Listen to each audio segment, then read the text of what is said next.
Sir, હું કૃષિ વિભાગથી બોલી રહ્યો છું. ખેડૂત યોજનાનો ફાયદો મેળવવા માટે તમારા ખાતાની ડિટેલ્સ અપડેટ નથી કરી. તેને કારણે તમારી 12,000 રૂપિયાની સબસિડીની રકમ અમારી પાસે એમ જ પડી છે. તો ખાતું અપડેટ કરવા મારે શું કરવું પડશે?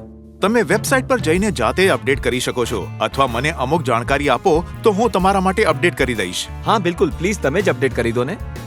કૃપા કરી તમારા બેંક ખાતા અને ડેબિટ કાર્ડની જાણકારી આપો. જી, આપી દીધી. તમને એક ઓટીપી મળશે. હા?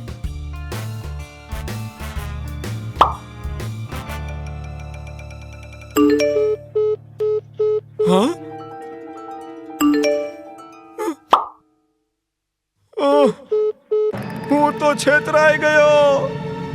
સતર્ક રહો. સમાજ કલ્યાણ યોજનાની છેતરપિંડીથી બચો.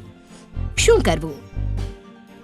સબસિડી મેળવવા માટે કોઈ પણ ચૂકવણી કરતા પહેલા ગવર્મેન્ટ યોજના વિશે તમારા ગ્રામ પંચાયત કે તહેસીલદારની ઓફિસમાંથી પૂરી જાણકારી મેળવી લો.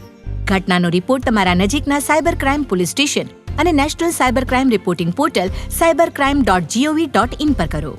શું ન કરવું? કોલ પર સબસિડી મળવા સંબંધિત કોઈ પણ સૂચના પર વિશ્વાસ ન કરો.